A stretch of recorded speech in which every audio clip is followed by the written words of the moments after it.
ఈయన వచ్చిండే ఊబర్, ఆయన ఫౌండర్ ట్రావిస్ అని ఉంటాడు, ఆయన వచ్చిండు. వస్తే నేను అడిగిన, మేము ఆయన సీ ఆఫ్ చేస్తుంది పోయేటప్పుడు కేసీఆర్ గారిని కలిసిండు, మేము బయట పంపించేటప్పుడు కారు ఎక్కేటప్పుడు ఇద్దరం కలిసి పోతున్నాం. అడిగిన, నీకు ఎట్లా ఐడియా వచ్చింది బాస్ ఇది అన్న, ఏది ఊబర్ ఎంత? ఆయన చెప్పిన ఆన్సర్కి నాకు మతిపోయింది. ఏమన్నాడు తెలుసా, నేను మా ఫ్రెండ్ ఇద్దరం ప్యారిస్లో పొద్దున తెల్లారి 3 దాకా మేము ఒక బయట ఏదో పబ్కి పోయినాము.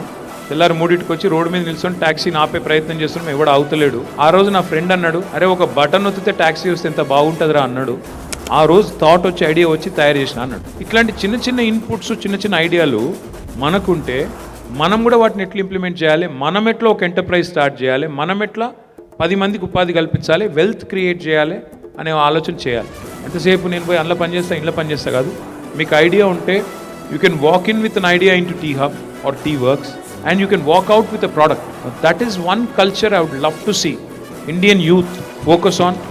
I want the next Google, next Amazon, next Insta, next Snap to come from India and preferably from Telangana, from Hyderabad or from Warangal or wherever you are from. అది మనకు చేసే టాలెంట్ ఉంది, కొద్దిగా మనం మైండ్ ఓపెన్ చేస్తలేం, అది ఒక్కటి చేయాలని నా డ్రీమ్.